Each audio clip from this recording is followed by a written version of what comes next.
Hello everybody, and today we're going to talk about getting good tension quickly on your Longarm quilting machine. And what I want to do is start with our bobbin case. If you're having issues, or even if you haven't done this in a while, I would go ahead, get a small pin, and what you want to do first is go under your finger here on your bobbin case. And I take my pin, I go right in under that little metal finger that your thread goes around, that very last guide that your thread goes around before you pull it out. And I'm going to take the pin and slide it forward to see if there's any lint. Even the smallest pin prick of lint is going to change the tension on your quilting machine. And actually I have a little pin prick there, and that would. You wouldn't imagine it, but it would change the tension as you're trying to quilt, any little bit. One thing to remember is when you, even on your machine, one fold or bend through every thread guide on your Longarm quilting machine adds 25 to 50 pounds of pressure to your tension. So that's the first thing I would start with if I'm dealing with tension or wanting to get good tension. The next thing I want to talk about a little bit is your bobbin itself. When you're winding your bobbins, a lot of people tend to have on their bobbin winder the tension cranked pretty tightly. You actually want to have your tension very loose when you're winding bobbins. If you have it too tight, what happens is it's going to stretch the thread as it winds on the bobbin. Therefore, when you remove the bobbin from your bobbin winder, the threads relax and your bobbin is a mess. And you may not even notice it. It can cause some issues. Sometimes it will, sometimes it won't. It's the luck of the draw, but it's just one less thing to have to worry about if you wind your bobbins with a less tight or a more loose tension on the bobbin winder. Okay, my next test that I'm going to do for tension, and one thing to remember, 95% of our tension issues are in our bobbin case. That's where most of your issues are if you're dealing with a tension issue. And most of the time, we're running our tensions way too tight. A lot of the Longarm setup folks will tell you to do the drop test where you load in your bobbin, and they want you to go ahead and hold the thread with the bobbin dangling and do this a few times, and then it goes down about 8 inches. That's actually way too tight. What I suggest instead is to take your bobbin, set it in the palm of your hand on its face, set it right down. Grab your thread, and then you're just going to lift up. If it leaves your hand, it's too tight and you need to loosen it.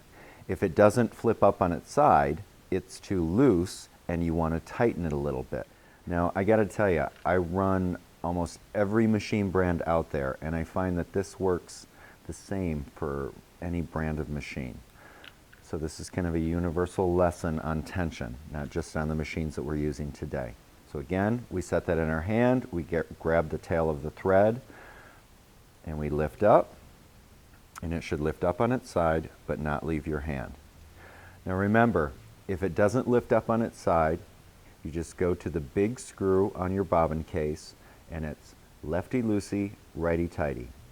And you'd want to tighten it if it doesn't flip up on its side. That means your thread is too loose in your bobbin. And it's literally just a little smidge. It's not a lot. The smallest adjustment on these cases make a big difference. And then again, you just use that, what I just told you, with the flip up on its side but not leave your hand as a guide. And if it flips up on its side and leaves your hand, then you're going to back it off just a little bit. And this is no matter what thread I'm running. The other problem that I find with people that are struggling with tension is their tension will be running perfect because let's say maybe they're using a 40 weight thread and then they go to use a different type of thread in their bobbin and they forget that they have to readjust their bobbin case to that same thing. No matter what weight of the thread, you still adjust it the same. Flips up on its side, doesn't leave your hand.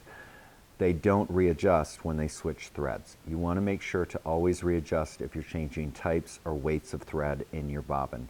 If you're a new quilter, when I set up machines for new quilters, what I tell them is get used to one type of bobbin thread in your bobbins for your first 6 months of quilting. That way it's just one less thing you have to worry about, and you can actually enjoy learning your machine and learning the process of quilting. Okay, now when we snap in our bobbin case, the one thing we never do is we never open this little toggle here, this little lever. leave that closed, and you actually have your thread off to the left side. We're going to line it up where we need to put it, and we want to hear a nice firm snap when we snap it in, and I always just jiggle it just a little bit to make sure that it's in proper. I grab a hold of the tail of thread, and I'm going to pull about 12 inches, and I want that to be nice and smooth. We never want to grab that and pull and feel tug, tug, tug, tug, tug. That means there's something going on in your bobbin case, which could be a warped bobbin. So that's test number 2, a nice smooth pull, and you're going to get used to what that feels like when you grab a hold and give it a pull about 12 inches. Okay, now the third, and I think one of the most important tests,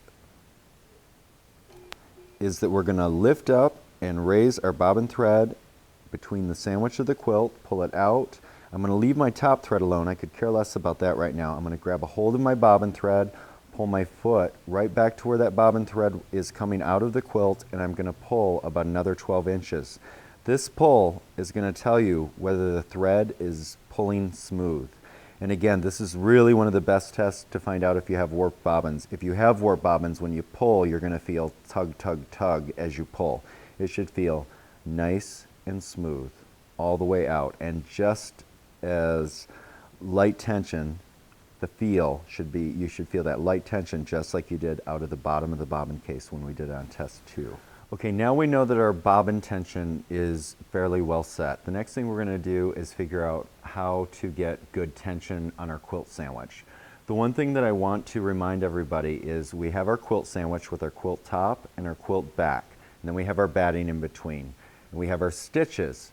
The one thing that you want to remember is that your stitches need to be in the top third, because whenever you remove a quilt from any frame, the threads are going to sink.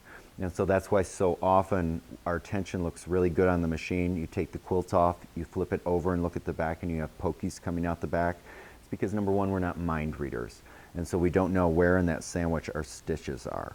And that's what we're going to go over next. You want your stitches in the top third of your quilt sandwich, up near your quilt top, when you're stitching. Okay, that way when your quilt relaxes, it's then going to relax down to the middle of the quilt and be exactly where it needs to be when the threads relax after we remove the quilt from the frame.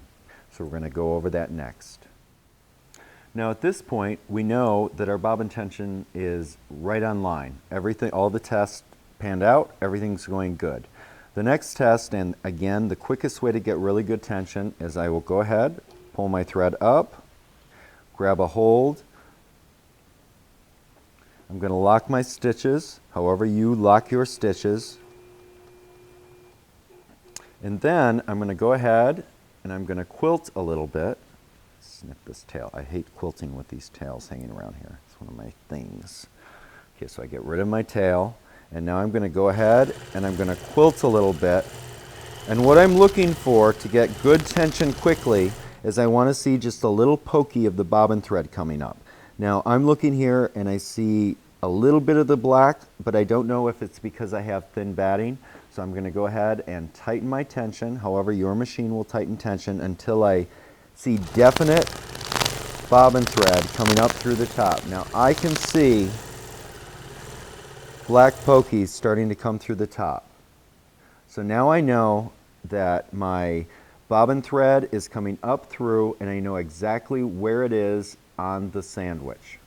Now that I know that my bobbin thread is just barely coming up through the top of my quilt, I'm going to back my tension off. Pulling it up to the top was a way for me to figure out where the thread was in that sandwich. Now I'm just going to back it off about a quarter of a turn. Quilt. I just barely see a little bit of the bobbin thread as I'm quilting, and where you'll really see it is in points. Just a smidge more. Now I know that that stitch is locking right under the surface of the quilt top, so that when it actually sinks into the quilt sandwich after I unload it from the frame, it's going to be exactly where it's supposed to be, which is right in the middle of the quilt sandwich. And that is how you get good tension.